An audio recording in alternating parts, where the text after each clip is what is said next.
Bàជំរាបសួរនិងសួស្តីបងប្អូនទាំងអស់គ្នានឹងយើងចូលចំពោះទី1មេរៀនទី1សត្វល្អិតនិងជំងឺរុក្ខជាតិបាទតោះបាទអញ្ចឹងបងប្អូនសូមយកសៀវភៅសិក្សាគោលជីវវិទ្យាថ្នាក់ទី8មកហើយបើកនៅទំព័រទី153ពួកយើងឆ្លើយសំណួរទាំងអស់គ្នាបាទសំណួរទី1គេសួរថាតើសត្វល្អិតមានប្រយោជន៍សម្រាប់ដំណាំមានប្រមាណប្រភេទបាទទី2ចូលរាប់ឈ្មោះប្រភេទនីមួយៗហើយទី3ចូលរាប់ឈ្មោះសត្វល្អិតចង្រៃឲ្យបាន5បាទតោះសំណួរទី1តើសត្វល្អិតមានប្រយោជន៍សម្រាប់ដំណាំមានប្រមាណប្រភេទតោះបងប្អូនទាំងអស់គ្នាមានប្រមាណប្រភេទណាបាទគឺមាន3ប្រភេទណាទី1គឺសត្វរំពាបាទសត្វរំពាទី2គឺ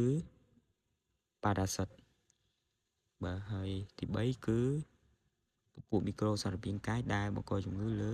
លើសត្វល្អិតបាទសំណួរទី2ចូលរៀបរាប់ឈ្មោះប្រភេទសត្វនីមួយៗណាគឺប្រភេទសត្វទាំង3ក្រុមហ្នឹងណាតាមមានអីខ្លះតោះទី1កគឺសត្វរំពាបាទសត្វរំពាគឺជាពពួកសត្វស៊ីសត្វដទៃទៀតជាអាហារបាទពួកវាគឺភាគច្រើនមានសកម្មភាពនៅពេលយប់បាទហើយពួកវាច្រើនរស់នៅកន្លែងណាដែលមានសត្វល្អិតចង្រៃច្រើនដែរបាទហើយពពួកសត្វរំពាមានដូចជាពពួកសត្វពីងពាងអណ្ដើកមាសនិងខ្មោចដីជាដើមបាទ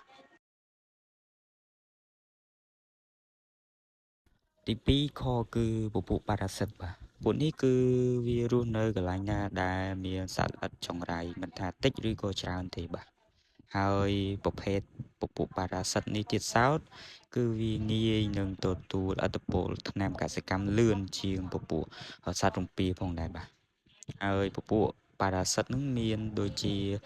ពពួកសត្វអម៉ាល់រុយក្បាលធំអីជាដើមបាទ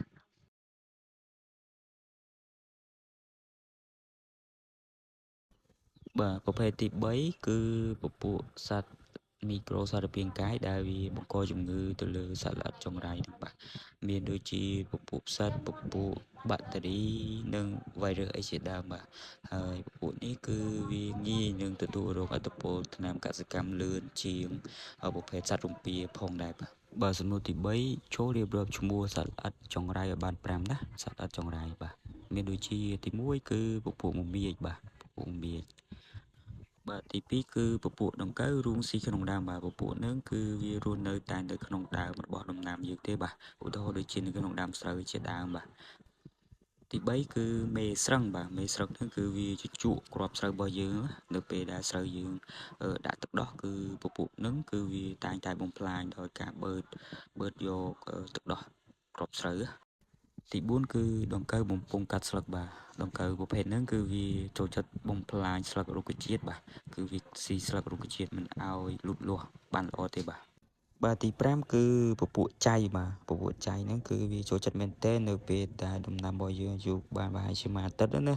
គឺតែងតែសម្បូរប្រភេទចៃហ្នឹងមែនទែនបាទអញ្ចឹងវិជាកសិករគប្បីតែយកចិត្តទុកដាក់ចំពោះប្រភេទដំណាំដែលទៅតែដាំដុះណាដើម្បីការពារពីសត្វល្អិតចង្រៃទាំងអស់ហ្នឹងបាទអញ្ចឹងអរគុណបងប្អូនទាំងអស់គ្នាដែលបានទស្សនាវីដេអូនេះបាទជួបគ្នានៅក្នុងមេរៀនបន្តទៀតបាទសូមអរគុណ